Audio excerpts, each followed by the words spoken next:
আক্রান্ত আমরা মঞ্চের তরফে 5 জন আমরা চিফ ইলেকট্রাল অফিসারের সঙ্গে দেখা করতে এসেছিলাম অ্যাপয়েন্টমেন্ট নিয়েই, কিন্তু দেখা করলাম আমরা অ্যাডিশনাল চিফ ইলেকট্রাল অফিসার বিজিত কুমার স্যারের সঙ্গে। আমরা 3টে বিষয়ে লিখিতভাবে ওনাদের কাছে আবেদন করলাম। প্রথম যে বিষয়টা হচ্ছে যাদবপুর লোকসভা যাদবপুর বিধানসভা এলাকায় পাটুলি থানায় গত 17 মে একটি ঘটনা ঘটেছে। ইলেকশন কমিশনের অনুমতি নিয়ে বামপন্থী প্রার্থীর সমর্থনে একটা নির্বাচনী প্রচার সভা চলছে। সেই সময় স্থানীয় তৃণমূল কর্মী, তার নাম হচ্ছে সুজয় মিত্র, তিনি এলাকায় নির্বাচনী সভাস্থলে এসে মাইকে তারপর ছেড়ে দিয়ে একটা বিঘ্ন ঘটায়, ফলে একটু বচসা ইত্যাদি হয়। সেই বচসার মধ্যেই এলাকার একটি ক্যান্সার আক্রান্ত বাম কর্মী নাম অভিক চৌধুরী, তাকে মারধর করে। ফলে লিখিত অভিযোগ ওসি পাটুলি থানায় জানানো হয় সুজয় মিত্রের নাম সহ।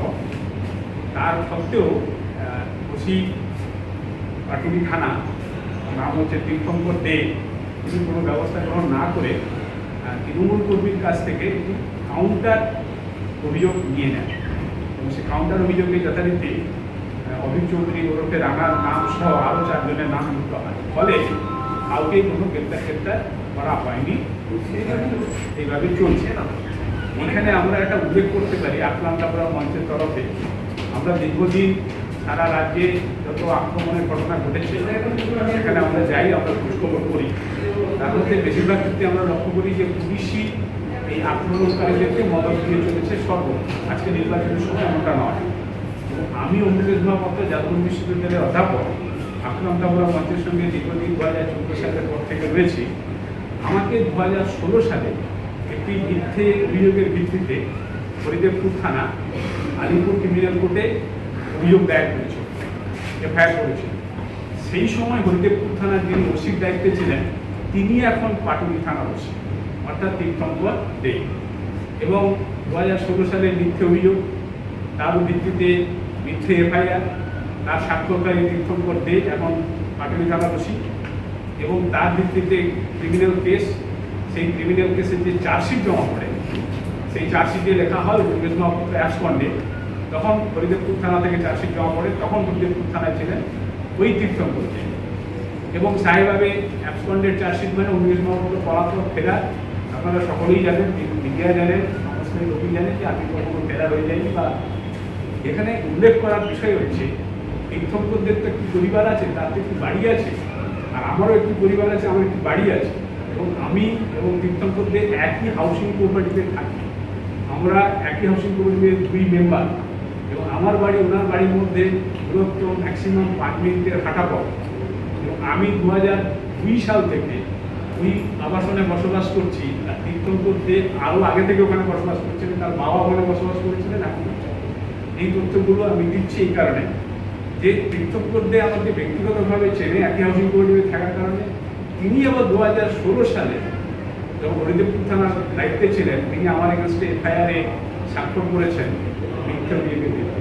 এবং এখান থেকে আমি স্পষ্ট বলতে চাই, আপনার ওনার বোঝাপড়া ঠিক তাই যে উনি ইন্ডিয়ান কনস্টিটিউশনের নামে শপথ নিয়ে পুলিশের পোশাক পরে তৃণমূলের গুন্ডাগিরি করেন যখন যে থানার দায়িত্বে থাকে। একসময় হরিদেবপুর থানায় ছিলেন, তখন সেখানে দায়িত্ব পালন করেছেন এবং পাটুলি থানার দায়িত্ব পালন করেছেন।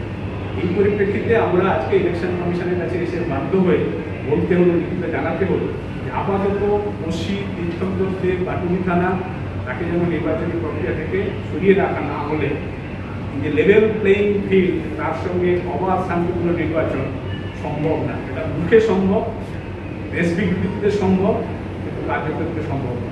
ইতিমধ্যে যাদবপুর এলাকায় কিছু কিছু খবর, শহীদ স্মৃতি কলোনি, ভগৎ সিং কলোনি ইত্যাদি খবর আসছে নির্বাচন করার জন্য।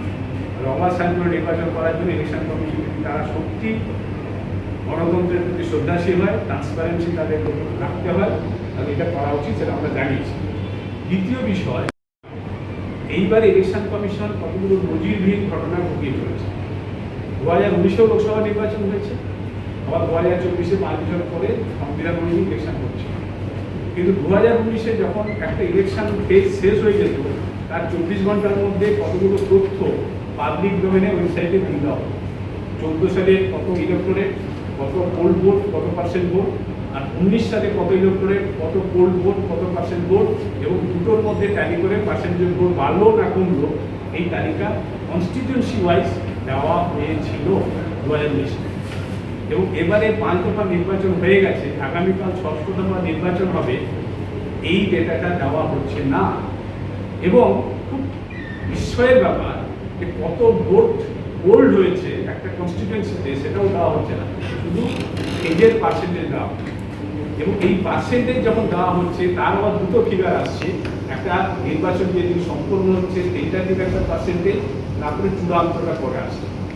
আমরা জানি যে 24 ঘন্টার মধ্যে এই ডিজিটাল যুগে 24 ঘন্টার মধ্যে কনস্টিটিউয়েন্সি ওয়াইজ কত পোল ভোট হয়েছে তার ঠিক দেওয়া যায়, অসুবিধা নেই। কিন্তু 24 ঘন্টার পরিবর্তে প্রথম দফা চূড়ান্ত এলো 11 দিন বাদ, এবং তাতে আবার যেটা দেখা গেল নজিরবিহীন ঘটনা, যেটা টেন্টাটিভ 60% সেটা বেড়ে আরো 6% বেড়ে গেল। এবং প্রথম 4 দফার যে ফলাফল টেন্টাটিভের সঙ্গে চূড়ান্ত যে ডেটাটা এসছে তাতে দেখা গেছে 1,07,00,000 ভোট বেড়ে গেছে। একটা রিজনাল পার্টি 1,07,00,000 ভোট পায় না, আর 4 দফাতে টেন্টাটিভ থেকে চূড়ান্ত ভোট বেড়ে গেছে। স্থায়ীভাবে এটা নিয়ে ইলেকশন কমিশন যে নিশ্চিতভাবে ট্রান্সপারেন্সি, গণতন্ত্রের পক্ষে, সংবিধানের পক্ষে কাজ করছে না, এটা খুব কষ্ট হয়ে গেছে। কেন এই ছাপা, কেন দাবি করা সত্ত্বেও সেটাকে পাবলিক নিয়ে আসা হচ্ছে না, এই প্রশ্নটা উঠে গেছে।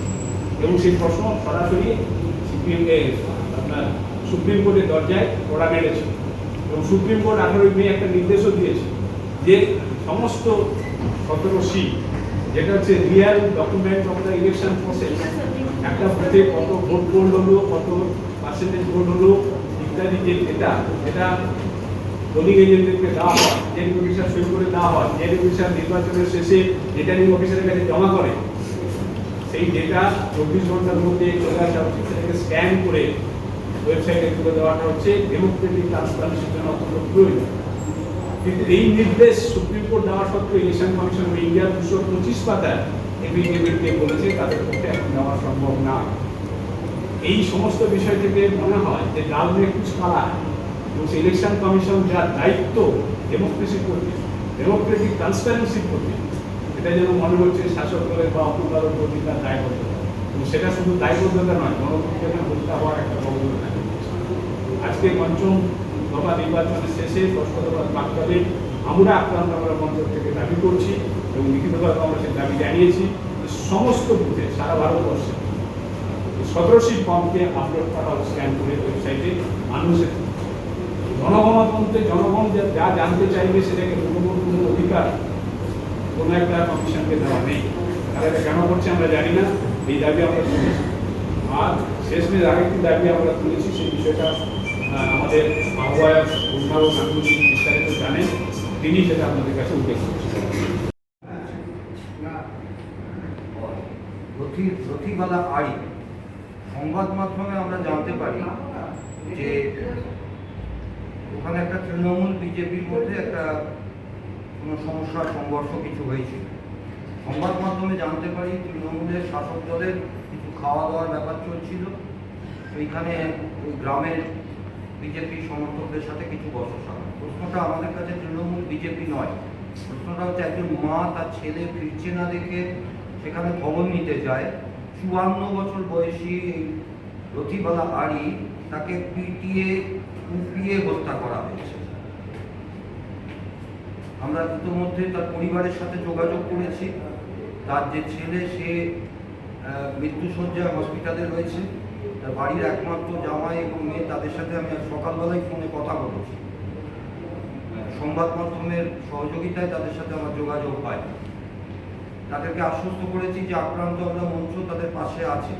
আমরা আজকে এখানে দাবি করেছি যাদের নামে অভিযোগ করা হয়েছে তারা ইতিমধ্যে নন্দীগ্রাম থেকে পলাতক হয়েছে, এবং এই পালিয়ে যাওয়ার প্রক্রিয়াটা হচ্ছে ওই 4 তারিখ পর্যন্ত, মানে নির্বাচন কমিশনের দায়িত্ব যেই চলে যাবে, এই কেস হাফিস হয়ে যাবে, অন্যরকম এফআইআর তৈরি হবে এবং অন্যরকম আইন রিপোর্ট তৈরি হবে, তারা আবার গ্রামে এসে গুন্ডাগার্দি করবে। এইভাবে যে একজন বৃদ্ধা, 54 বছরের বৃদ্ধাকে যে এইভাবে খুন করা যায়, এটা শুধু নিন্দার প্রশ্ন নয়, আজকে উদ্বেগের বিষয় যে খুনটা এত সহজে কেন করা যাচ্ছে এই জন্য যে কোনোভাবে শাসক দলের হাত ধরা থাকলেই আমরা খুন করেও রেহাই পেয়ে যেতে পারি। কারণ আমাদের এই ধরনের এই দীপঙ্কর দত্তের মতন অফিসাররা আছে, যারা তীর্থঙ্কর দত্ত, অর্থাৎ যাকে দেখা যাচ্ছে তাকে অ্যাবসকন্ড করে দেওয়া হচ্ছে। যে সময় তাকে অ্যাবসকন্ড হিসাবে দেখানো হয়েছে, তিনি সেই সময় অনিকেশ মহাপাত্র যাদবপুর ইউনিভার্সিটির রীতিমতন ক্লাস করেছেন। আমরা সেই সময়ের মধ্যে আমরা দিল্লিতে গিয়ে রাষ্ট্রপতির দরবারে দেখা করেছি, তার ডকুমেন্টেশন রয়েছে, অথচ কোর্টকে জানানো হয়েছে অ্যাবসকন্ড। ফলে রতিগলা দেবীর যে হত্যাকারী খুনিদের তাদের গ্রেপ্তারের ব্যাপারে অবিলম্বে ব্যবস্থা নিতে বলেছি। আর এই যে ওসি পক্ষপাতিত্বমূলক কাজ করছে, অন্তত নির্বাচন প্রক্রিয়া থেকে তাকে বাইরে রাখার, তিনি প্রথমে কিছু এনকোয়ারি এটা ওটা বলছিলেন, আমরা সর্বশেষ জানিয়ে এসেছি যে আমরা যদি দেখি যে এই প্রক্রিয়া আপনারা করতে পারছেন না, তাহলে আমাদের যে গণতান্ত্রিক অধিকার আছে রাস্তায় বসার, আমরা কিন্তু আপনার দপ্তরের সামনে রাস্তায় বসে পড়বো সেই দাবিতে।